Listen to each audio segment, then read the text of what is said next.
Ang dugo ay bumabalik sa puso. Ngunit ang puso ng tao ay mas malamig pa sa yelo. Sa pagkakita sa ama na nakaluhod sa harap ng sariling anak para humingi ng kanin, unti-unting nadudurog ang kaluluwa ni Santiago. Hindi siya mahina. Sadyang pinili niya magpakumbaba. Ngunit sapat na ang lahat. Ngayong araw, itatapunan niya ang maskara ng kahirapan. May puwang pa ba ang katarungan para sa mga taong ipinagpalit ang danggal sa pera? Mamatay na sana kayong dalawa. Wala naman kayong silbi sa bahay na ito.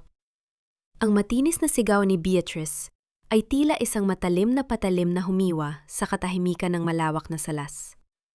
Nakatayo si Santiago sa likod ng makapal na kortina, mahigpit ang pagkakahawak sa kanyang mga palad hanggang sa namuti ang kanyang mga buko.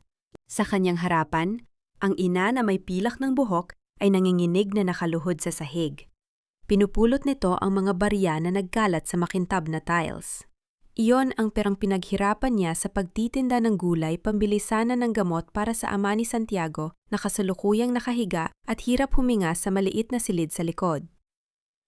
"Manang, parang awa mo na. Pambili lang ito ng gamot ng tatay nyo." Ang pakiusap ng ina, boses na tila basag na kristal. Tumawa ng mapang-uyam si Beatrice. Tinaganan ng kanyang mamahaling takong ang nanging inig na kamay ng matanda. Tiningnan niya ito na may sugdulang pandidiri. "Gamot? Tumiin ka sa paligid, matanda! Sino ang nagbigay sa iyo ng karapatang kumuha ng pera sa bahay na ito para lang sa isang taong pabigat na sa amin? Hindi siya nakakatulton, kaya hindi siya karapat-dapat mabuhay." Nakatayo lang si Santiago sa dilim. Ang bawat salitang binitawan ng babae ay tila apoy na lumalamon sa kanyang sikmura. Gusto niyang sumabog. Gusto niyang ipagtanggol ang kanyang magulang, ngunit pinigil niya ang sarili. Kailangan niyang marinig ang lahat. Kailangan niyang masaksiyan ang lawak ng pagkabulok ng kalooban ng mga taong itinuring niyang pamilya. Bumukas ang pintuan. Pumasok si Nicholas, ang kanyang kapatid, suot ang mamahaling suit at may bitbit na mga paper bag ng branded na gamit. Tiningnan niya ang ina na nakaluhod. Pagkatapos ay binalingan si Santiago na nakasuot ng kupas na damit na manggagawa. "Kuya, ano na naman ang ginagawa mo rito?" Tanong ni Nicholas, puno ng pangungutya ang tono. "Ilang beses ko bang sasabihin sa'yo? Huwag mo akong ipahiya sa mga kapitbahay sa pagpapakita ng pagmumukha mong mukhang pulube. Hindi mo ba nakikitang nandidiri na si Beatrice sa'yo?" Yumuko si Santiago, pinigilan ang panginginig ng kanyang katawan. Lumapit siya at dahan-dahang itinayo ang kanyang ina. Ang bawat hibla ng puting buhok ng ina ay nagpapaalab sa kanyang damdamin. Inayos niya ang gusot na damit nito bago tumingin ng diretsyo sa mga mata ng kanyang kapatid. "Nicholas, critical ang kalagayan ni tatay. Maaari ba kaming makahiram ng kaunting pera?" Humalahak si Nicholas, isang tunog na walang bahid ng awa. Lumapit ito at itinuro ang daliri sa mukha ni Santiago. "Hiram? Ano ang isasangla mo? Ang pagiging inutil mo?" Tumingin ka sa salamin, Santiago. Hanggang dyan ka na lang, isang taong walang mararating. Sumabat si Beatrice, nakahalukip-kip at nakataas ang kilay. "Huwag mo nang istorbohin ang buhay namin. Kung ayaw mong palayasin namin kayo ngayon din, lumpabas na kayo rito." Tumingin si Santiago sa mga mata ni Nicholas, pagkatapos ay sa nanginginig na mga kamay ng kanyang ina. Walang salitang lumabas sa kanyang bibig. Inalalayan niya ang ina palabas ng bahay. Ang halahak ng dalawa ay patuloy na bumabakas sa kanyang pandinig, parang latigo na humahampas sa kanyang danggal. Nang lamunin na sila ng dilim sa maliit nilang tirahan, tumingala si Santiago sa langit na walang bituin. Sa gitna ng katahimikan, isang tanong ang naglaro sa kanyang isipan. Hanggang kailan niya kayang tiisin ang ganitong klaseng pagdurusa? At hanggang kailan mananatiling nakapikit ang hustisya sa harap ng kanilang paghihirap?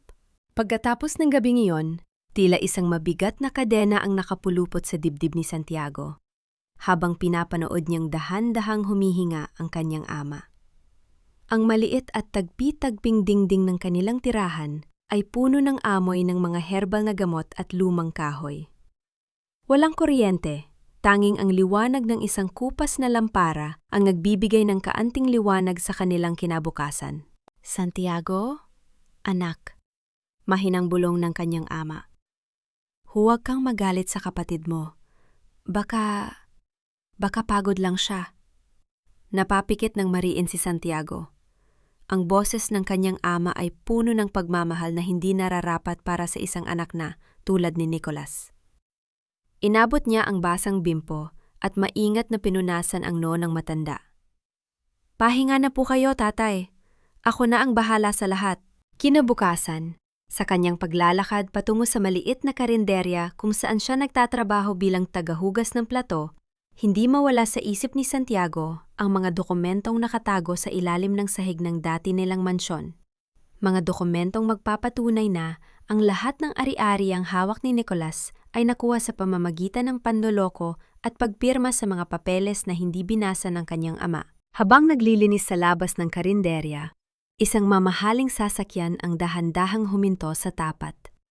Bumaba ang isang babaeng nakasuot ng simpleng puting damit, si Luciana. Kilala siya bilang anak ng pinakamalaking karibal sa negosyo ng pamilya de Vera. Ngunit kakaiba ang kanyang aura. Hindi mapanghusga, hindi mapagmataas. Isang kape at pandesal nga po, wika ni Luciana habang nakatingin sa malayo. Hindi niya napansin si Santiago na abala sa pagwawalis. Biglang bumuhos ang malakas na ulan. Napilit ang sumilong si Luciana sa ilalim ng maliit na bubong ng karinderya. Nang magtama ang kanilang mga mata, hindi iniwas ni Santiago ang tingin. Nakita niya sa mga mata ng babae ang isang uri ng kalungkutan na katulad ng sa kanya. Ang kalungkutan ng isang taong nakakulong sa pangalan ng kanyang ama. Ang hirap mabuhay kapag ang lahat ng tao ay may inaasahan sa iyo, no? Biglang wika ni Luciana na tila nakikipag-usap sa hangin.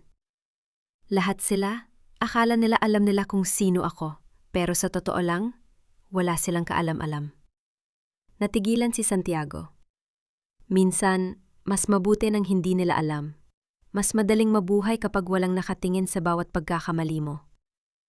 Tiningnan siya ni Luciana ng mabuti, tila sinusuri ang lalim ng kanyang sinabi. Tama ka. Pero hindi ba nakakapagod ang magtago? Bago pa makasagot si Santiago, tumunog ang telepono ni Luciana. Kailangan ko nang umalis, aniya bago sumakay sa sasakyan. Iniwan niya ang isang mamahaling payong na nalimutan niya sa mesa. Nang pulutin ito ni Santiago, may isang maliit na calling card na nahulog mula sa hawakan ng payong. Nakasulat doon ang pangalan ng isang law firm na kilalang humahawak sa mga kasong may kinalaman sa ari-arian. Isang ideya ang biglang sumindi sa kanyang isipan. Ang susi sa kanyang paghihiganti ay hinchik galing sa labas, kundi galing sa mga taong gustong bumawi mula sa mga mapagsamantala. Pag-uwi niya ng bahay, sinalubong siya ng isang matinding gulo. Ang kanilang pinto ay nakabukas at ang mga gamit nila ay nagkalat sa labas. Isang sulat ang nakadikit sa pader. Hindi na kayo welcome sa lupang ito. Aalisin na namin ang inyong karapatan sa susunod na araw. Nalaki ang mga mata ni Santiago. Hindi lang pala sila pinalayas, kundi tuluyan na silang binubura sa kasaysayan ng pamilya. Sa gitna ng gabi, kinuha ni Santiago ang kanyang cellphone na matagal na niyang hindi ginagamit. Isang mensahe ang kanyang ipinadala. Simulan na ang operasyon. Ang lamig ng simoy ng hangin sa labas ay tila humahampas sa balat ni Santiago. Nakaupo siya sa gilid ng kalsada, habang ang kanyang ama ay nakasandal sa kanyang balikat. Patuloy ang ubo na tila naglalabas ng bahagi ng kanyang kaluluwa. Ang bawat ubo ay parang martilyong tumutuktok sa determinasyon ni Santiago. Santiago! Anak! Hayaan mo na kami! Mahinang bulong ng ama. Ang mahalaga, maging maayos ang buhay mo. Huwag mo nang labanan ng kapatid mo. Tiningnan ni Santiago ang mga kamay ng kanyang ama. Ang mga kamay na nagpaaral sa kanila ni Nicolas. Ang mga kamay na nagtrabaho ng matindi para hindi sila magutom. Ang mga kamay na ngayon ay nanginginig na sa lamig. Hindi ko po kayo pababayaan, tatay. Hindi po ngayon, hindi kailanman, sagot ni Santiago. Ang boses niya ay mahina ngunit may diin na tila bakal. Kinabukasan, habang naghahanap ng mapapasukang trabaho si Santiago sa gitna ng lungsod, nakatanggap siya ng isang mensahe sa lumang telpon. Ang mga papeles ay handa na. Hinihintay na lang ang iyong go signal, boss. Hindi siya sumagot. Sa halip, naglakad siya patungo sa isang kapehan kung saan madalas tumambay ang mga tauhan ni Nicholas. Kailangan niyang malaman kung ano ang susunod na plano ng kanyang kapatid. Mula sa malayo, nakita niya si Beatrice na nakikipagtawanan sa isang lalaki, ang abogado ng pamilya na si Ate Valderrama. Ang lupa ay nakapangalan na sa atin, Nicholas. Sa oras na mapirmahan ito ng matanda, o kung wala na ang matanda, wala nang makakapigil sa atin. Rinig niyang usap ng dalawa sa telpo, habang nakatayo sila malapit sa bintana ng kapen. Naramdaman ni Santiago ang pag-akyat ng dugo sa kanyang ulo. Iyon ang plano. Gusto nilang mapirmahan ng ama ang lahat ng titulo bago ito bawian ng buhay. Ang galit ay hindi na lang basta galit. Ito ay naging isang malamig at kalkuladong hangarin para sa hustisya. Habang naglalakad pabalik, muli niyang nakita ang sasakyan ni Luciana na nakahinto sa tabi ng isang butika. Bumaba ang babae. Bakas ang pag-aalala sa mukha.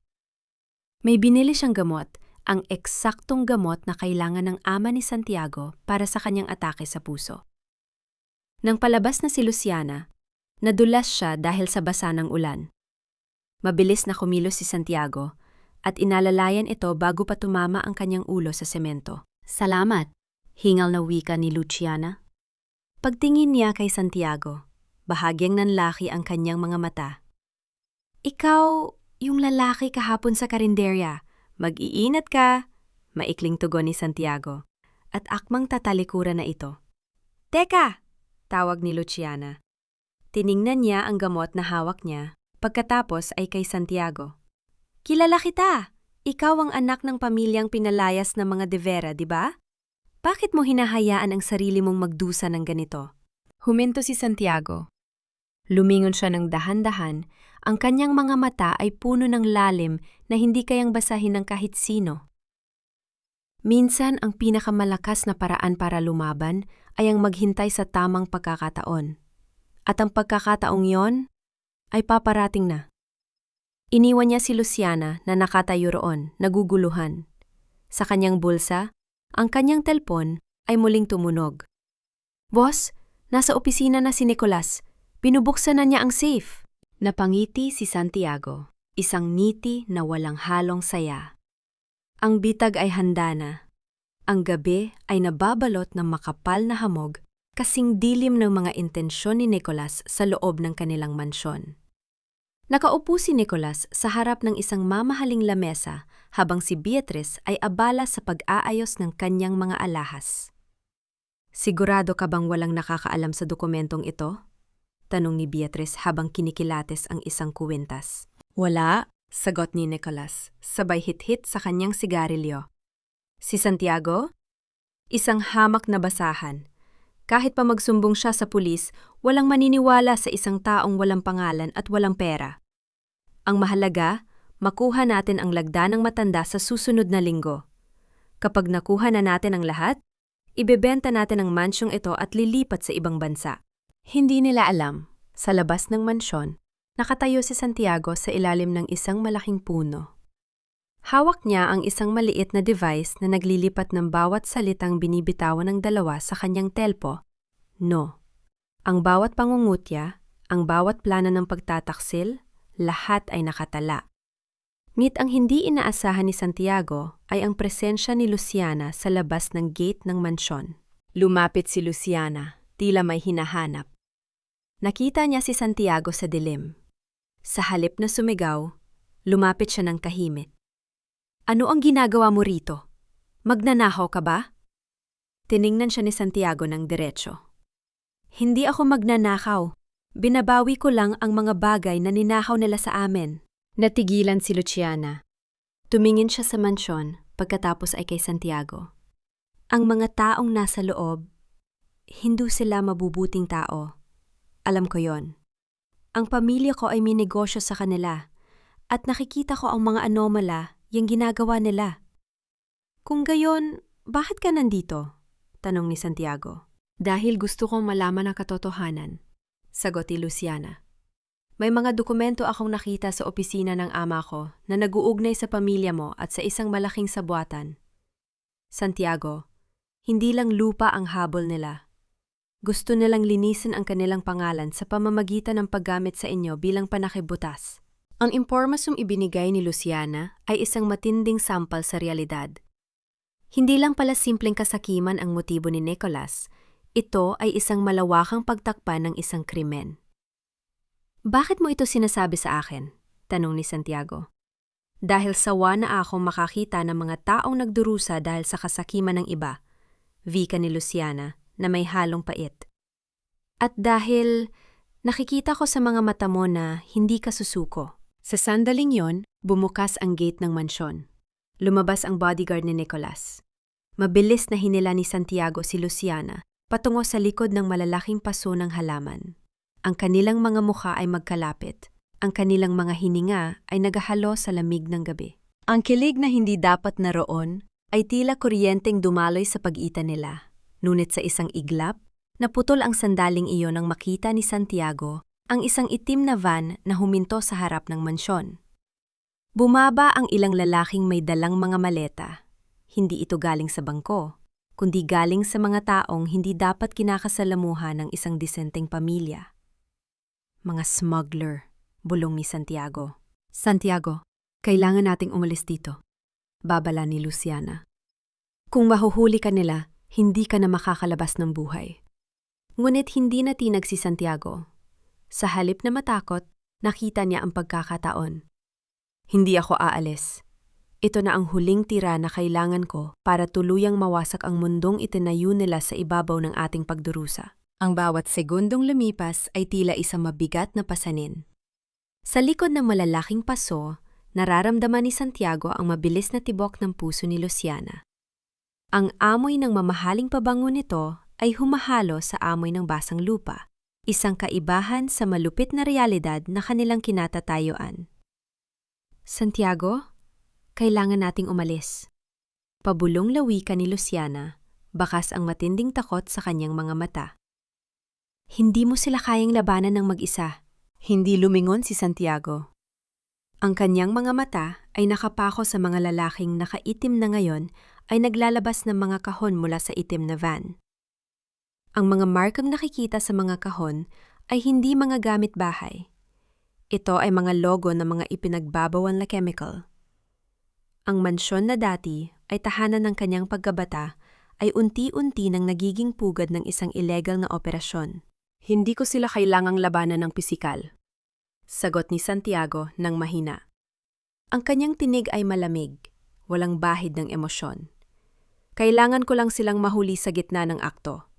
Yon ang magiging katapusan nila. Biglang tumunog ang telpono ni Luciana.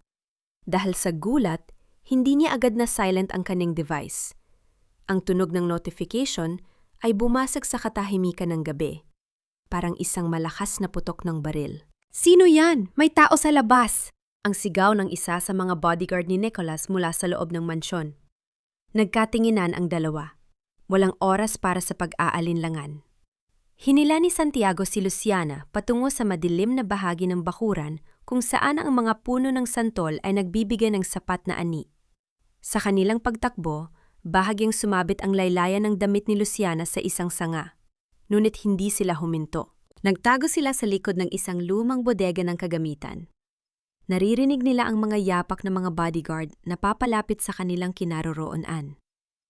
Ang bawat hakbang ay tila isang dagundong sa pandinig ni Santiago. Dito ka lang, wika ni Santiago. Mabilis niyang tinanggal ang kanyang suot na jacket at ipinatong sa balikat ni Luciana. Ang init ng kanyang katawan ay naiwan sa tela. Isang bahagyang proteksyon laban sa lamig ng gabi.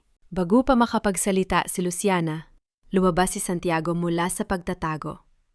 Hindi siya tumakbo palayo, bagkus humarap siya sa papalapit na mga bodyguard na may taasno. Anong ginagawa mo rito, basahan? Tanong ng isa sa mga lalaki habang kinakasa ang hawak nitong gamit. Ngumiti si Santiago, isang niting puno ng lihim. Naghahanap lang ng hustisya at mukhang nahanap ko na ang ebidensyang kailangan ko. Sa isang mabilis na kilos, Inilabas ni Santiago ang kanyang telepo at itinaas ito sa hangin. Lahat ng ginagawa niyo nakarecord na at ang pulisya ay paparating na sa loob ng 10 minuto. Hindi totoo ang 10 minuto, ngunit sapat na yon para magpanik ang mga kriminal. Nagkagulo ang mga bodyguard. Sa kalituhan, mabilis na bumalik si Santiago sa kinaroroonan ni Luciana at hinila ito palabas ng mansyon sa pamamagitan ng isang maliit na lagusan sa pader na siya lang ang nakakaalam. Nang makalayo na sila at makarating sa ligtas na lugar, huminga ng malalim si Luciana. Tiningnan niya si Santiago na ngayon ay hingal na pawis na pawis ang noo. Bakit mo ginawa yon? Muntik ka nang mamatay. Tiningnan siya ni Santiago ng diretso sa mga mata. Dahil sa gabing ito, napagtanto ko na hindi lang pala buhay ng pamilya ko ang nakataya. Kung hahayaan ko silang magpatuloy, mas marami pang inosenteng tao ang madadamay. Kasama ka na doon.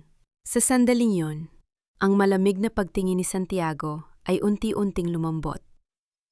Ang pag-aalala ni Luciana ay hindi na lamang dahil sa curiosity. Ito ay naging isang tunay na malasakit. Ngunit alam ni Santiago na hindi pa tapos ang laban.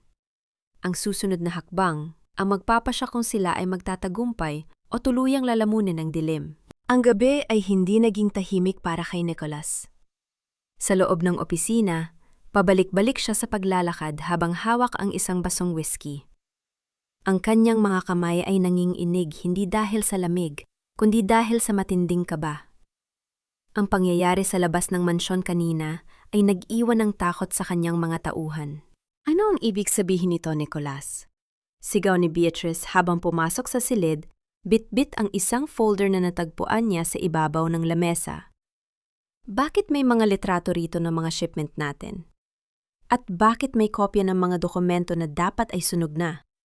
Nanlaki ang mga mata ni Nicholas.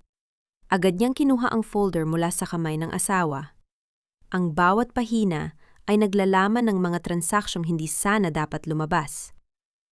Sino ang naglagay nito rito? Sino? Habang nagbabanggayan ang mag-asawa sa loob ng mansyon, si Santiago ay tahimik na nakikipagkita sa isang tauhan sa isang madilim na eskinita. Ang taong ito ay walang iba kundi si Mang Cardo, ang matagal ng hardinero ng pamilya na alam ang lahat ng sikreto ng mansyon. Santiago, iho, nahanap ko na ang hinahanap mo. Wika ni Mang Cardo habang inaabot ang isang maliit na USB drive. Ito ang CCTV footage nung araw na pinilit ng kapatid mo na ipapirma ang mga papeles sa iyong ama. Kitang-kita rito ang pananakot at pananakit niya. Tiningnan ni Santiago ang maliit na bagay na yon. Ang perang pambili ng gamot ng kanyang ama ay nakasalalay sa pagkapanalo ng laban na ito. Ngunit ang hustisya para sa danggal ng kanyang magulang ang higit na mahalaga. Salamat, Mang Cardo. Pero kailangan mo nang umalis dito. Baka mapahamak ka kung malaman nilang nakipagkita ka sa akin, babala ni Santiago. Samantala, si Luciana ay hindi rin mapakali. Alam niyang ang kanyang ama na si Don Alfonso ay may kinalaman sa mga kasusyon ni Nicholas sa illegal na transaksyon. Hindi niya kayang manahimik. Pumasok siya sa silid ng kanyang ama nang hindi ito nakatingin at kinuha ang listahan ng mga pangalan ng mga kasusyo. Nang makalabas siya ng bahay, sinalubong siya ng isang tawag, si Santiago. Luciana, kailangan natin magkita. May hawak na akong sapat na ebidensya. Wika ni Santiago sa kabilang linya. Santiago, mag-ingat ka. Nalaman nila na may nakakita sa kanila kagabi. Naghahanap sila ng pwedeng sisihin at parang alam ko na kung sino ang susunod nilang target. Tugon ni Luciana. Ang boses ay nanginginig sa kaba. Nagkita sila sa isang abandonadong simbahan sa dulo ng bayan. Dito, sa ilalim ng mga bintanang may makukulay na salamin na natatagusan ng liwanag ng buwan, nagtagpo ang kanilang mga landas. Ito ang ebidensya, wika ni Santiago habang ipinapakita ang USB drive.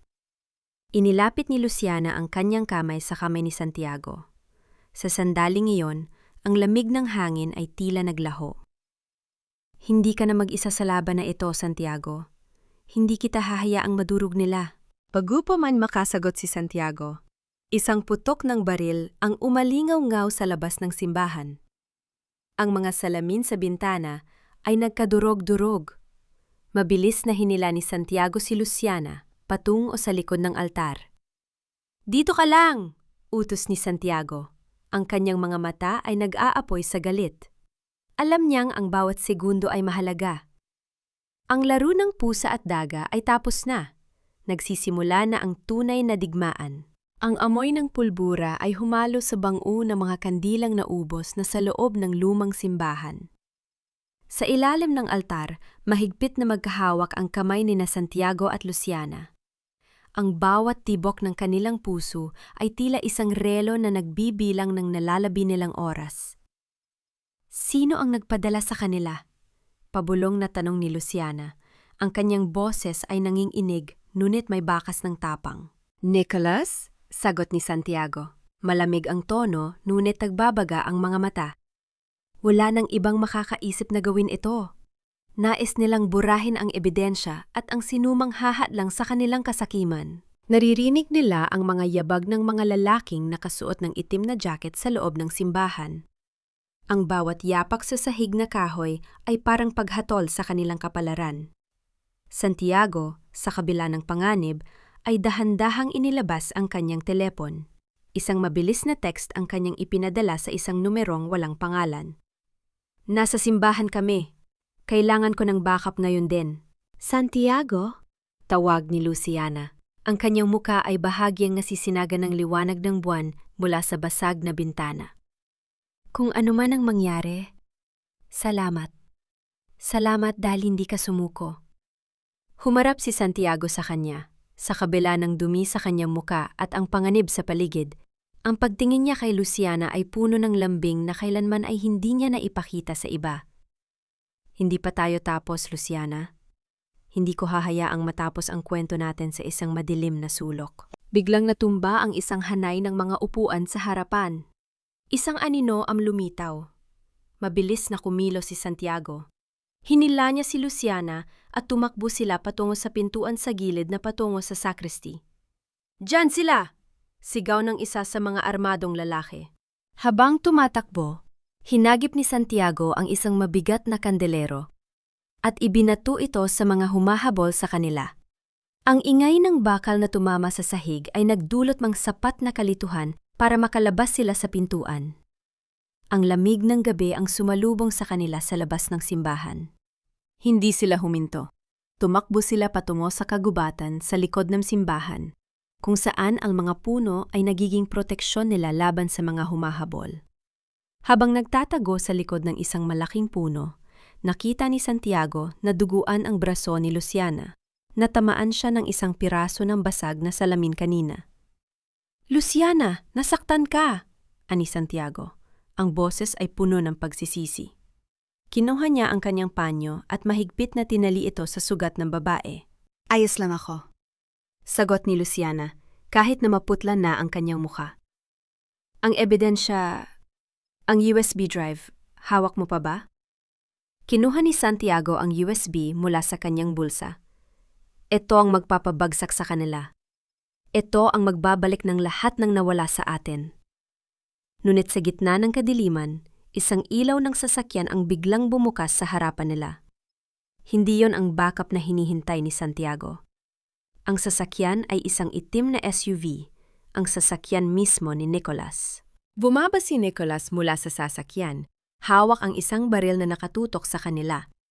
Ang kanyang muka ay puno ng matinding galit, isang mukhang hindi na makikilala bilang ang kapatid na minsan ay kalaro ni Santiago.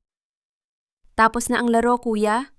wika ni Nicholas. Ang boses ay puno ng lason. "Ibigay mo sa akin ang USB o sisiguraduhin kong wala nang ibang makakakita sa inyo dalawa bukas ng umaga."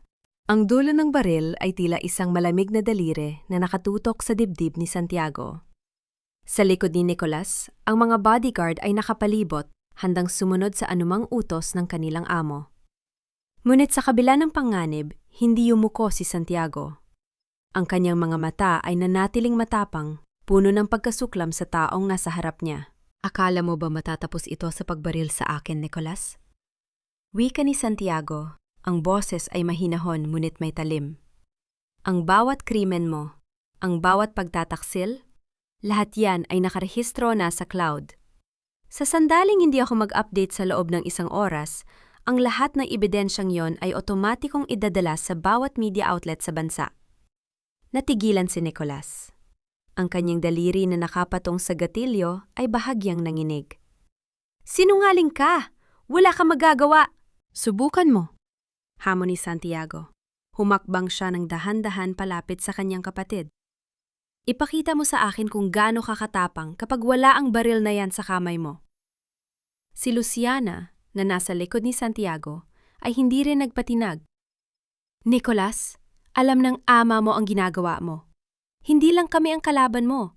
Ang konsensya mo ang unti-unting pumapatay sa'yo. Biglang umalingaw ang isang malakas na tunog ng sirena mula sa malayo. Ang mga ilaw ng pulisya ay nagsimulang magliwanag sa paligid ng kagubatan. Hindi yon ang backup ni Santiago, kundi ang mga awtoridad na tinawagan mismo ni Don Alfonso, ang ama ni Luciana, na natuklasan ang lahat ng kabulastugan ni Nicholas. Nagkagulo ang mga tauhan ni Nicholas. Ang kanilang mga baril ay unti-unting ibinaba. Si Nicholas, sa gitna ng matinding pagkataranta, ay tumingin sa paligid. Ang kanyang mundo na binuo sa kasinungalingan ay unti-unting gumuho. Hindi ito pwedeng mangyari, sigaw ni Nicholas. Aakma siyang tatakas, nuit mabilis na hinarang siya ni Santiago. Sa isang mabilis na kilos, sinunggaban ni Santiago ang braso ni Nicholas at pinihit ito. Tapos na ang pagtakbo mo, kapatid. Panahon na para harapin mo ang bunga ng lahat ng kasakiman mo. Sa pagdating ng mga pulis, ang mga tauhan ni Nicholas ay agad na sumuko. Nang pusasa ng kanyang kapatid, hindi na tumingin si Nicholas kay Santiago. Ang kanyang mukha ay puno ng matinding hiya at pagkatalo. Naiwan silang dalawa ni Luciana sa gitna ng mga puno. Ang tahimik na gabi ay nababalot na ngayon ng liwanag mula sa mga flashlight ng mga pulis. Lumapit ang ama ni Luciana, si Don Alfonso, at humingi ng paumanhin sa mga nangyari. Santiago? Wika ng matanda. Marami akong dapat itama sa mga pagkukulang ko bilang ama at bilang isang kasosyo sa negosyo. Ang katarungan ay nakamit na. Tumayin si Santiago kay Luciana. Ang pagod sa kanyang mukha ay napalitan ng isang payapang ngiti. Hindi niya kailangang maging marahas para manalo. Kailangan lang niyang maging matatag at totoo. Habang pinapanood nila ang pagsakay ni Nicholas sa sasakyan ng pulis, isang mabigat na pasanin ang nawala sa balikat ni Santiago. Ngunit alam niyang ito pa lamang ang simula ng mahabang proseso ng paghilom para sa kanilang pamilya. Ano na ang susunod? Tanong ni Luciana habang hinahawakan ang kamay ni Santiago. Tumingin si Santiago sa langit na unti-unting nagliliwanag. Panahon na para umuwi. Panahon na para magsimula muli ng tapat. Ang mansyon na dati ay pugad ng kasakiman ay tila naging isang malaking libingan ng mga alaala. Pagkalipas ng ilang linggo, ang ingay ng mga pulis at media ay napalitan na ng nakabibinging katahimikan. Si Nicholas ay nakakulong na, habang si Beatrice ay kinakaharap ang sunod-sunod na demanda dahil sa mga illegal na transaksyong kanyang pinirmahan. Si Santiago ay nakaupo sa balkonahin ng kanilang lumang bahay. Ang kanyang ama ay unti-unti nang bumubuti ang kalusugan, salamat sa tamang gamot at sa katahimikang matagal na hinangad ng matanda. Anak, tawag ng kanyang ama habang dahan-dahang lumalapit sa kanya. Alam ko ang ginawa mo, hindi lang dahil sa pera, kundi dahil sa pagmamahal mo sa amin. Hindi sumagot si Santiago. Nanatili siyang nakatingin sa malayo. Ang bawat sugat sa kanyang puso ay hindi pa lubusang naghihilom. Ang makita ang sariling kapatid sa likod ng rehas ay hindi nagbigay sa kanya ng ligaya. Bagkus ay nag-iwan ng isang malalim na pait. Ang kapatawaran ay hindi nangangahulugan ng paglimot, tatay. Sagot ni Santiago ng mahina. Nangangahulugan ito ng pagpapalaya sa sarili mula sa galit na matagal kong kinalinga. Maya-maya, narinig niya ang tunog ng sasakyan. Si Luciana ang dumating, dalang ilang mga prutas at gamot para sa kanyang ama. Sa bawat pagbisita ni Luciana, tila may isang liwanag na pumapasok sa buhay ni Santiago na dati ay puno lamang ng dilim. Santiago! bati ni Luciana nang makita siya sa balkona. Lumapit siya at naupo sa tabi nito. Mamusta ang pakiramdam mo? Payapa, maikling sagot ni Santiago. Pero may kaunting pangungulila.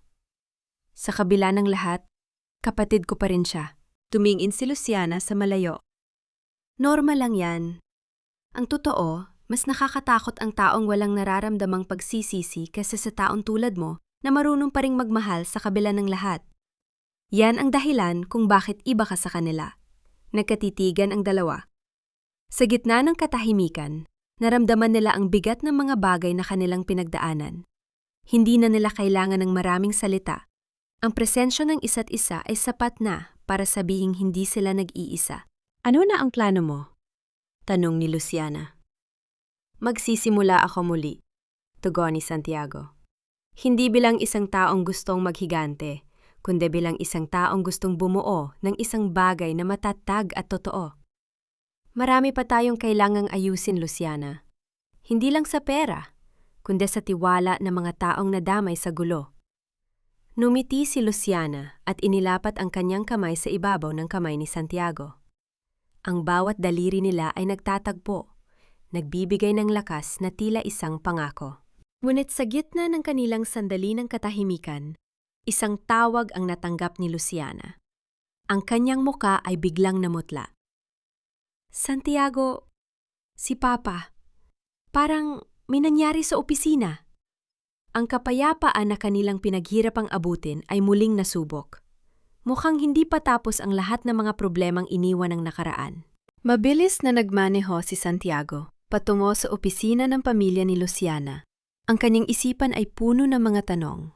Sa loob ng sasakyan, hindi makapagsalita si Luciana. Ang kanyang mga kamay ay nanginginig habang mahigpit na hawak ang kanyang telepono. Hindi ko akalaing lalala ang sitwasyon, wika ni Luciana nang basag ang tinig. Sinabi ni Papa na may mga dokumentong nawawala sa vault. Mukhang may mga kasabwat si Nicholas na hanggang ngayon ay malaya pa. Pagdating nila sa opisina, tumambad ang kaguluhan. Ang mga file ay nakakalat sa sahig at ang mga tauhan ay nagmamadaling lumabas. Si Don Alfonso ay nakaupo sa kanyang upuan.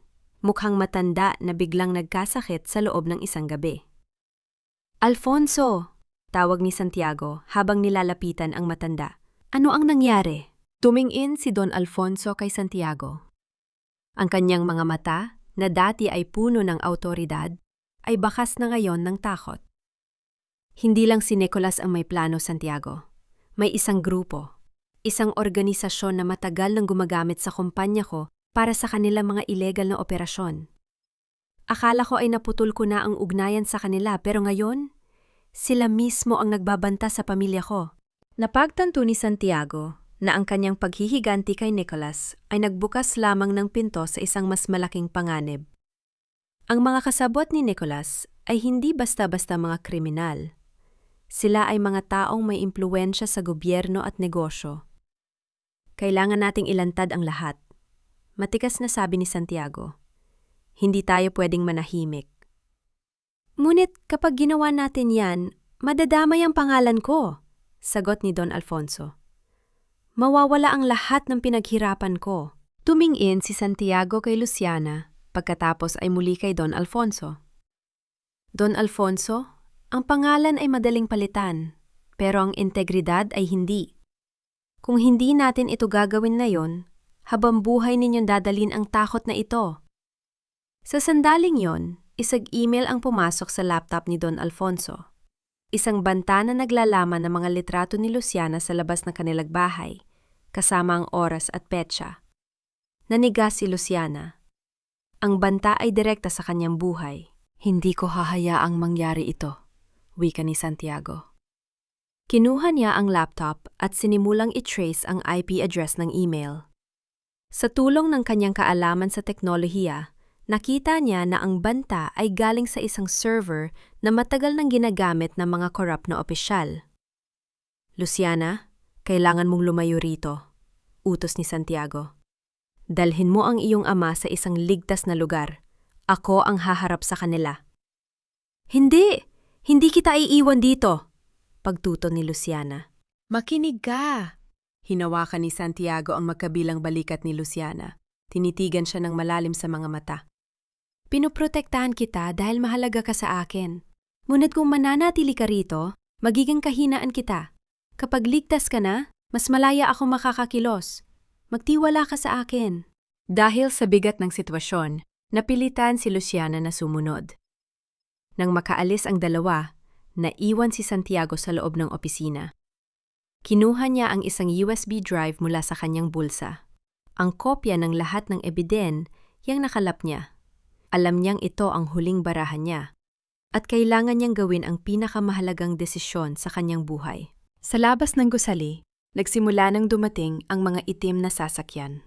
Alam ni Santiago na hindi na siya makakaalis nang hindi lumalaban. Ngunit sa pagkakataong ito, hindi lang siya lalaban para sa kanyang pamilya, kundi para sa kinabukasan na binuo niya kasama ang taong mahal niya. Ang bawat yabag sa hallway ng opisina ay tila isang malakas na tambol na nagbabanta ng panganib. Ang mga ilaw sa kisame ay bahagyang kumukurap, nagbibigay ng nakakakilabot na atmosfera.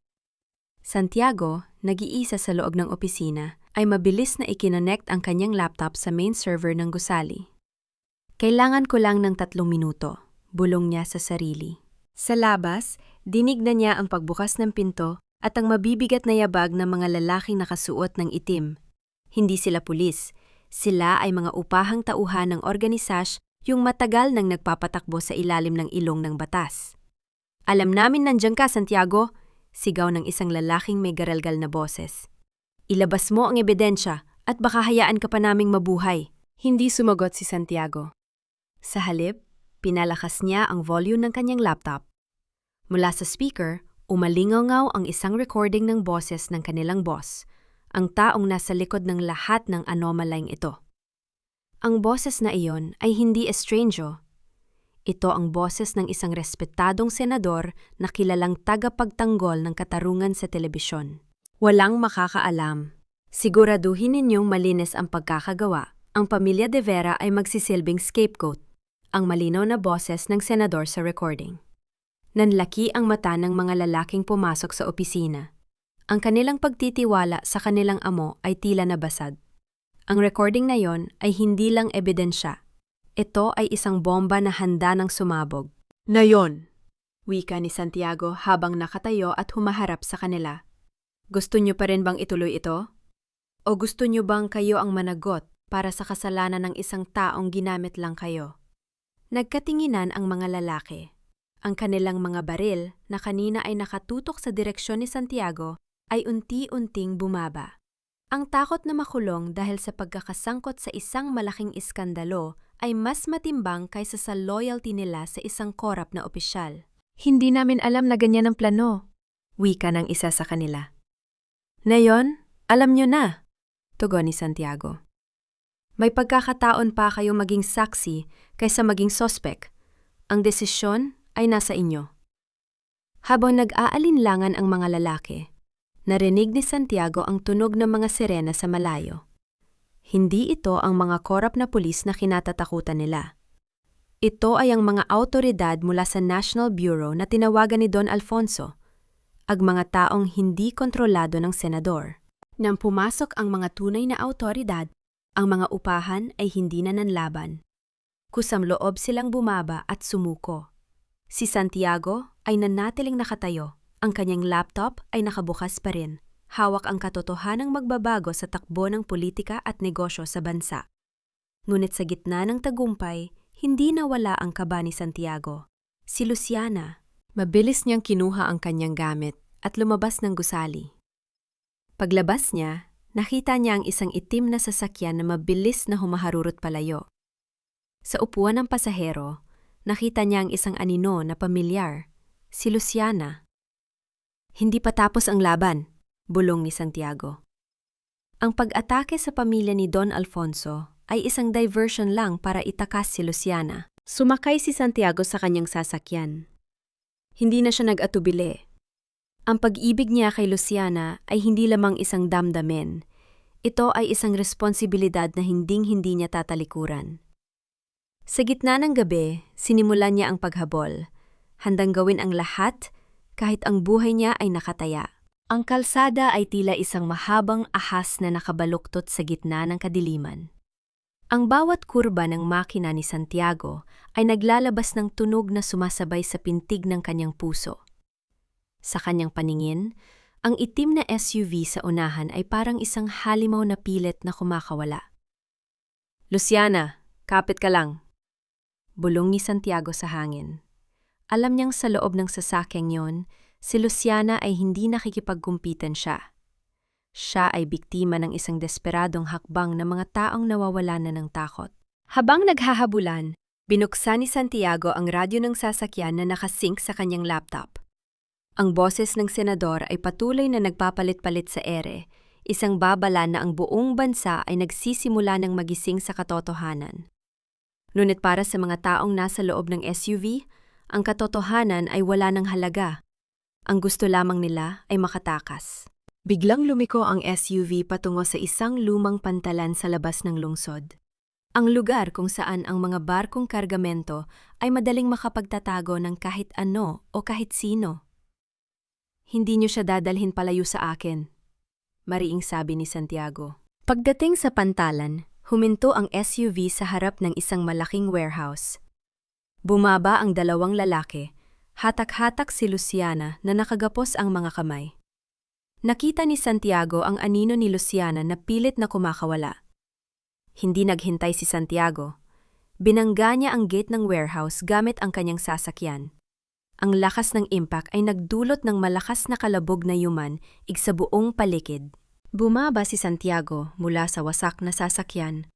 Hawak ang isang maliit na flashlight sa isang kamay at ang kanyang determinasyon sa kabilang kamay. "Bitawan niyo siya!" sigaw ni Santiago. Ang boses niya ay umalingaw-ngaw sa loob ng malawak at bakanteng gusali. Ang mga lalaki ay tumigil at hinarap si Santiago. "Akala mo ba susuko kami dahil lang sa mga sinabi mo sa media?" Wika ng isa sa kanila habang kinakasa ang baril. "Tapos na ang oras mo, Santiago." Ngunit hindi natakot si Santiago. Dahan-dahan siyang naglakad, hindi pa sugod, kundi may pagtitiwala sa sarili. "Tingnan niyo ang paligid niyo," wika niya. Sa isang pitik ng kanyang daliri, ang buong warehouse ay naligo sa liwanag. Hindi ito ordinaryong ilaw. Ito ay ang mga searchlight na mga drone na inilipad ng mga awtoridad na kanyang tinawagan kanina. Ang bawat galaw nila ay nakatutok na sa mga monitor ng mga pulis sa labas. "Huli na kayo," dagdag ni Santiago. Ang mga lalaki ay natigilan. Ang kanilang kumpiyansa ay biglang naglaho. Sa gitna ng kaguluhan, mabilis na kumilos si Santiago. Ginamit niya ang bawat pagkakataon, ang isang malakas na sipa sa paa ng lalaking humahawak kay Luciana, ang mabilis na pagsunggab sa braso ng isa pa. Sa loob ng ilang segundo, naagaw niya si Luciana mula sa pagkakahawak ng mga ito. Niyakap niya ng mahigpit si Luciana. Ang kanyang dibdib ay mabilis na humihinga. Ang kanyang mga kamay ay bahagyang nanginginig. "Nandito na ako, ligtas ka na." Tumingin si Luciana kay Santiago. Ang kanyang mga mata ay puno ng luha, ngunit may ngiti ng kaluwagan. "Alam kong darating ka." Sa labas ng warehouse, dumagsana ang mga pulis. Ang mga suspect ay wala nang nagawa kundi ang itaas ang kanilang mga kamay at sumuko. Ang huling barahan ng mga kalaban, ang paggamit kay Luciana bilang panakot, ay nabigo. Ngunit habang pinapanood nilang dalhin ang mga lalaki sa sasakyan ng pulis, isang tanong ang natira. Ang senador na nasa likod ng lahat ng ito, ano ang gagawin niya ngayon na wala na siyang matataguan? Ang gusali ng Senado ay puno ng mga mamamahayag at mga taong nag-aabang sa bawat galaw ni Senador Valeriano. Siya ang taong itinuturing na haligi ng katarungan, ngunit sa loob ng ilang oras, ang kanyang imahe ay unti-unting nadudurog sa harap ng publiko. Si Santiago, suot ang isang disenteng Amerikana, ay naglalakad sa bulwagan. Sa kanyang tabi ay si Luciana, ang kanyang kanang kamay sa laban na ito. Hindi na siya ang Santiago na dating nakasuot ng kupas na damit na manggagawa. Ngayon, siya ay isang lalaking puno ng otoridad na dala ng katotohanan. "Handa ka na ba?" tanong ni Luciana habang humihinto sila sa harap ng pintuan ng session hall. "Matagal na," sagot ni Santiago. Ang boses niya ay kalmado, ngunit ang bawat salita ay may bigat ng hustisya. Pagpasok nila, tumahimik ang buong bulwagan. Ang senador na nakaupo sa kanyang upuan ay lumingon. Ang kanyang mukha ay puno ng pagkukunyari, isagniti na tila walang alam sa mga nagaganap. Mr. De Vera, wika ng senador. Ang boses ay puno ng tait na paggalang. Ano ang layunin ng iyong pagpunta rito? Ito ay isang sagradong lugar. Sagrado? Tanong ni Santiago habang dahan-dahang lumalapit sa podium. Ang lugar na ito ay ginamit mo para pagtakpan ang mga krimen na sumira sa buhay ng maraming pamilya, kabilang ang sa akin. Hindi ito lugar para sa hustisya, kundi para sa iyong pansariling interes. Inilabas ni Santiago ang isang maliit na tablet. Ikinonekta niya ito sa malaking screen sa loob ng hall. Ito ang lahat ng bank accounts, communication records, at video footages na nagpapatunay sa iyong direktang pakikipagsabwatan sa mga illegal na organisasyon. Nagkaroon ng bulungan sa buong hall. Ang senador ay tumayo. Ang kanyang muka ay namula sa galit. Ito ay fabricated. Isang malaking kasinungalingan. Fabricated? Ani Santiago. Bakit hindi natin tawagin ang iyong kanang kamay na kasalukuyan nang nagbibigay ng testimony sa labas? Lahat ng iyong mga utos ay na-record na mula sa pagpapalaya sa amin hanggang sa pagtangka sa buhay ni Luciana. Ang bawat salita ni Santiago ay tila mga bala na tumatama sa reputasyon ng senador. Hindi na siya makapagsalita. Ang mga kasamahan niya sa Senado ay unti-unting lumalayo, natatakot na madamay sa iskandalo. Ang kapangyarihan mo ay nakabase sa takot, wika ni Santiago habang nakatingin ng diretso sa mata ng senador. Pero ang kapangyarihan ng katotohanan ay walang hanggan.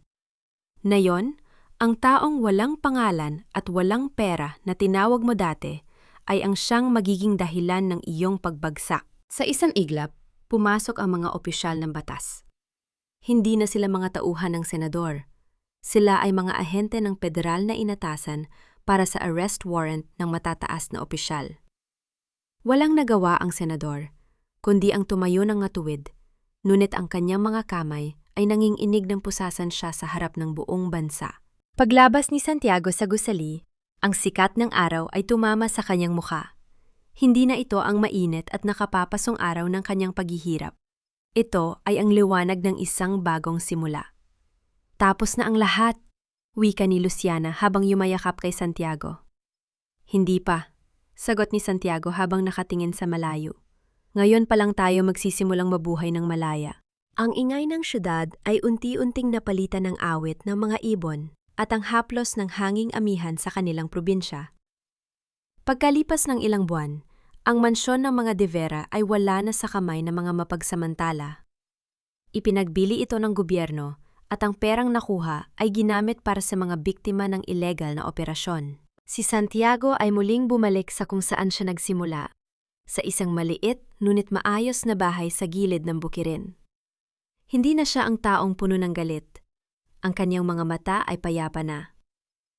Anak, ang sarap sa pakiramdam na makita kang numingiti nang hindi iniisip ang bukas. Wika ng kanyang ama habang nakaupo sila sa beranda. Ngumiti si Santiago at hinaplos ang kamay ng matanda. Dahil wala na po akong tinatago, tatay. Ang bawat araw ngayon ay para na lang sa atin. Sa kabila ng pagiging abala sa pag-aayos ng kanilang maliit na sakahan, hindi nawala ang komunikasyon niya kay Luciana. Si Luciana ay abala sa pagpapatakbo ng isang pundasyon para sa mga kababaihang biktima ng karahasan, isang advocacy, ang nabunga ng kanilang mga pinagdaanan. Isang hapon, dumating si Luciana sakay ng isang simpleng sasakyan.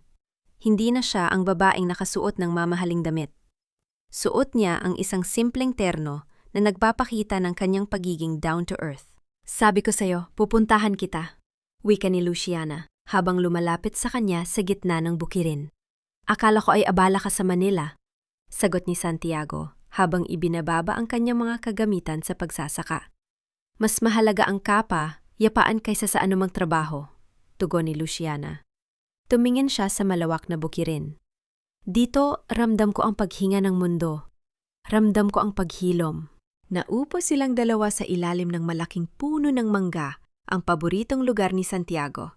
Dito wala ng mga lihim, wala ng mga banta, at wala ng mga taong gustong manira.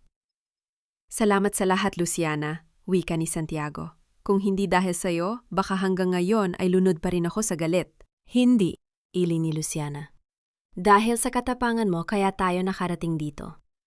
Ikaw ang nagturo sa akin na ang tunay na lakas ay hindi nasusukat sa yaman, kundi sa kakayahang patawarin ang sarili at ang mundo.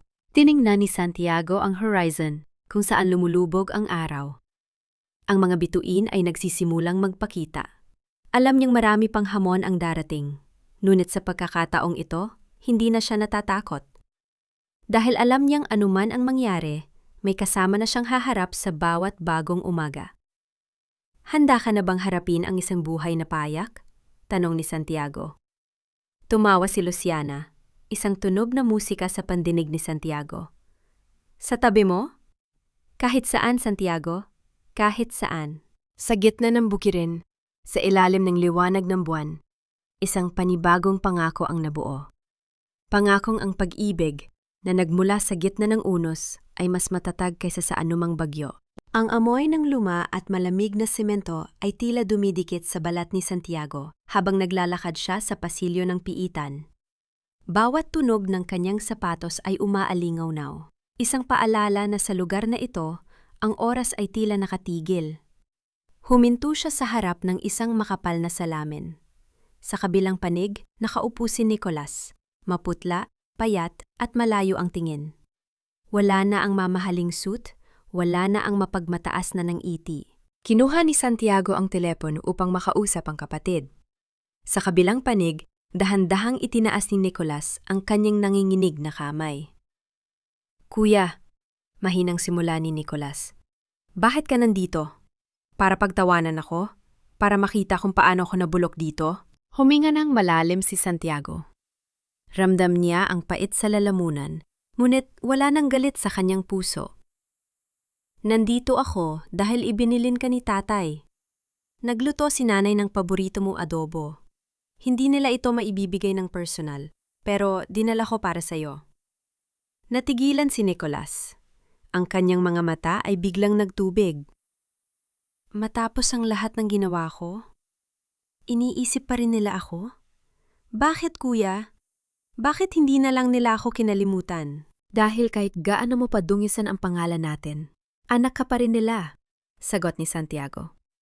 Ang galit ay madaling ibaon, Nicolas, pero ang pagmamahal ng magulang ay hindi kailanman nawawala. Yan ang bagay na hindi mo naintindihan dahil nabulag ka ng kinang ng pera. Yumuko si Nicolas.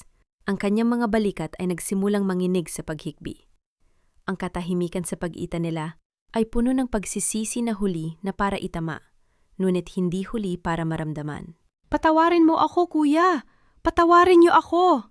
Bulong ni Nicolas habang ang kanyang no ay nakadikit na sa malamig na salamin. Hindi ko maibabalik ang kahapon, Nicolas, wika ni Santiago nang may katatagan. Pero ang kapatawaran ay ibinigay na nila sa'yo bago ka pa humingi. Ngayon, ang kailangan mong gawin ay patawarin ang iyong sarili at harapin ang hatol ng iyong budi. Nang tumayo si Santiago para umalis, lumingon siya sa huling pagkakataon. Nakita niya ang kanyang kapatid na hindi na bilang isang kaaway, kundi bilang isang nawawalang kaluluwa, na ngayon pa lamang nagsisimulang makita ang liwanag sa gitna ng dilim. Paglabas niya ng gusali, sinalubong siya ni Luciana. Hindi ito nagtanong, sa halip ay kinuha ang kanyang kamay at mahigpit itong piniga. Ang init ng palad ni Luciana ay tila gamot sa lamig na naramdaman ni Santiago sa loob. Tapos na ang huling kabanata ng galit, Santiago? Bulong ni Luciana. Oo, sagot niya habang nakatingin sa langit, at simula na ito ng kwento ng ating pagbangon. Ang sikat ng araw ay marahang sumisilip sa pagitan ng mga dahon ng mangga, nagbibigay ng ginintuang kulay sa lupang muling binubuhay ni Santiago. Wala na ang amoy ng usok at polusyon ng syudad. Ang tanging nalalanghap niya ngayon ay ang halimuyak ng basang lupa at ang sariwang hangin ng probinsya. Ang bawat paghukay niya sa lupa ay tila pagbabaon din ng mga mapapait na alaala ng kanyang nakaraan. Sa balkone ng kanilang bagong ayos na bahay, nakaupo ang kanyang ama na si Don Roberto. Hindi na ito ang lalaki na karatay at hirap huminga. Bagaman may katandaan na, makikita sa kanyang mga mata ang ningning ng buhay. Maingat niyang dinidiligan ang mga tanim na orchid ng kanyang asawa. Ang kanyang mga kamay ay matatag at hindi na nanginginig sa takot. Santiago, iho, tama na munang pagtatrabaho. Halika na at magmerienda, tawag ng kanyang ina mula sa kusina. Ang tunog ng mga pinggan na inilalapag sa lamesa at ang bango ng bagong luto na kakanin ay nagsilbing musika sa pandinig ni Santiago. Lumapit siya, pinunasan ang pawis sa kanyang noo gamit ang isang malinis na bimpo at hinalikan ang kamay ng kanyang mga magulang. Isang pagpapakita ng paggalang na hinding-hindi niya kinalimutan kahit noong nagkukunwari siyang mahirap. Kumusta ang mga pananim sa likod? Tanong ng kanyang ama habang iniaabot ang isang baso ng malamig na tubig. Maayos po, tatay. Ang mga pula na ibinigay ni Tita Charing ay nagsisimula na ring sumibol. Sa susunod na buwan, maari na tayong mag-ani, sagot ni Santiago. Ang boses niya ay kalmado, malayo sa lamig at talim na taglay nito noong panahon ng kanyang paghihigante. Maya-maya, narinig nila ang dahan-dahang padhinto ng isang sasakyan sa tapat ng kanilang bakuran. Hindi yun ang magarbo at nakatatakot na SUV ng mga De Vera noon. Ito ay ang simpleng puting sasakyan ni Luciana. Bumaba siya na may dalang mga libro at ilang dokumento para sa itinatayo nilang vocational school sa bayan. Good afternoon po, Tay, Nay, bati ni Luciana sabay pagmamano sa mga magulang ni Santiago. Luciana, buti? At napapalaw ka. Halika, sumabay ka na sa amin. Anyaya ng ina ni Santiago. Matapos ang merienda, naglakad-lakad sina Santiago at Luciana sa gilid ng palayan. Ang hangin ay marahang humahaplos sa kanilang mga muka. Tila nakikisama sa payapang atmosfera ng paligid. Santiago, tiningnan ko ang mga aplikasyon para sa scholarship. Maraming kabataan ang nagnanais na mag-aral, wika ni Luciana habang nakatingin sa malawak na luntian. Salamat dahil ginamit mo ang bahagi ng yaman mo para sa kanila. Huminto si Santiago at lumingon kay Luciana. Ang yaman ay walang sasay kung nakatago lang sa bangko habang may mga taong nagugutom. Natutunan ko yan sa pinakamahirap na paraan.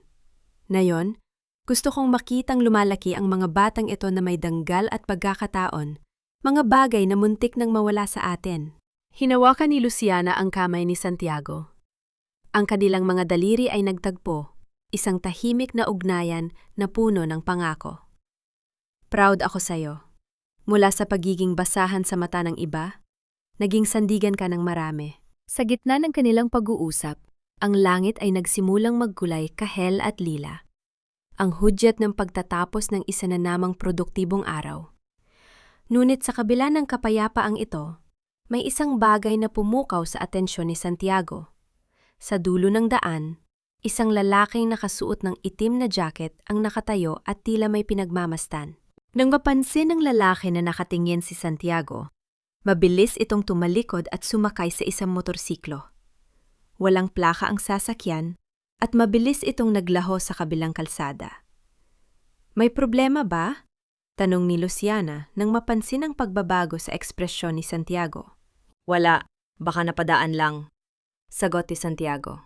Ngunit ang kanyang mga mata ay nanatiling nakatingin sa direksyon kung saan nawala ang lalaki. May kung anong kaba ang bahagyang gumuhit sa kanyang dibdib. Isang pakiramdam na nagsasabing hindi pa tuluyang natatapos ang lahat ng mga anino ng nakaraan. Inilagay ni Santiago ang kanyang braso sa balikat ni Luciana, pilit na ibinabalik ang atensyon sa kagandahan ng paglubog ng araw. Ngunit sa kanyang isipan, isang tanong ang hindi mawala. Sino ang lalaking yon? At ano ang dala niyang balita sa kanilang tahimik na paraiso? Lumipas ang isang taon mula nang dumaan ang unos sa buhay ng pamilya De Vera.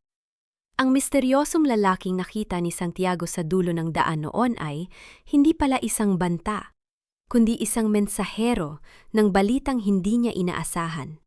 Ito ay si Mang Cardo, Nadala ang isang huling liham mula kay Nicholas bago ito tuluyang ilipat sa isang malayong pasilidad. Sa loob ng munting harden, binuksan ni Santiago ang liham, habang si Luciana ay tahimik na nakasandal sa kanyang balikat. Ang bawat salita sa papel ay tila bakas ng luha at pagsisisi. Kuya, dito sa loob ng 4 na sulok ng aking selda, nahanap ko ang tunay na kalayaan. Malayo sa kinang ng ginto na bumulag sa akin, nakita ko ang dumi ng aking kalooban. Salamat dahil hindi mo hinayaang magpatuloy ang aking kasamaan. Alagaan mo sina tatay at nanay. Sa susunod nating pagkikita, sana ay karapat-dapat na akong tawaging kapatid mo muli. Isinara ni Santiago ang liham at huminga ng malalim. Naramdaman niya ang unti-unting pagluwag ng buhol sa kanyang dibdib. Ang kapatawaran ay hindi isang biglaang pangyayari.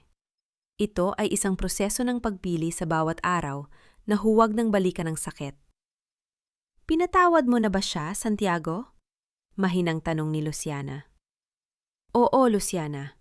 Hindi dahil karapat-dapat siya, kundi dahil karapat-dapat ang puso ko sa katahimikan. Sagot ni Santiago habang hinahawakan ng kamay ng babae. Nahanap na ni Santiago ang tunay na kapayapaan. Ang kanyang ama na si Don Roberto ay ganap na ring nakarekober at ngayon ay abala sa pagtuturo sa mga bata sa kanilang vocational school. Ang kanyang ina naman ay muling nahanap ang ligaya sa pagluluto para sa mga taong nangangailangan. Ang yaman na dati ay naging mitsa ng kanilang pagkasira, ay ginagamit na ngayon upang itayo ang buhay ng iba. Isang gabi, habang naglalakad sina Santiago at Luciana sa tabing dagat, ang liwanag ng buwan ay nagbibigay ng pilak na kulay sa mga alon. Ang tunog ng tubig na humahalik sa pampang ay nagsisilbing oyayi sa kanilang pag-ibig. Luciana, tawag ni Santiago habang humihinto sila at humaharap sa isa't isa. Sa gitna ng lahat ng dumi at gulo ng mundong ito, ikaw ang tanging katotohanan na hindi ko kailangang subukan. Salamat sa pananatili. Ngumiti si Luciana. Ang kanyang mga mata ay nagminingning sa ilalim ng mga bituin. Santiago, hindi mo kailangang magpasalamat. Sa bawat hirap, mas lalo lang napatunayan na ang pag-ibig na dumaan sa apoy ay ang siyang mananatiling matatag. Dahan-dahang inilapit ni Santiago ang kanyang mukha sa mukha ni Luciana. Hindi ito isang eksyenang puno ng pagdanasa, kundi isang sandaling puno ng sagradong paggalang at pagmamahal. Marahang humalik si Santiago sa noo ni Luciana, isang pangako na kailanman ay hindi niya ito iiwan. Pagkatapos, isinandal ni Luciana ang kanyang ulo sa dibdib ni Santiago. Pinakikinggan ang bawat pintig ng puso na ang tanging awit ay kapayapaan. Sa huling bahagi ng kanilang kwento, natutunan ni Santiago na ang tunay na tagumpay ay hindi ang pagpapakita ng yaman o ang pagpapabagsak sa kaaway.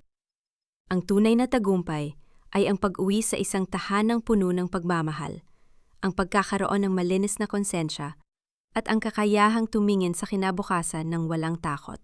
Ang pamilya de Vera ay hindi na muling tatawaging pinakamayaman sa pera, kundi sila ang pamilyang may pinakamayamang puso, at sa bawat pagsikat ng araw sa kanilang munting paraiso, baon nila ang aral na ang lahat ng sugat ay naghihilom, basta't may pag-ibig na handang magsakripisyo at magpatawad.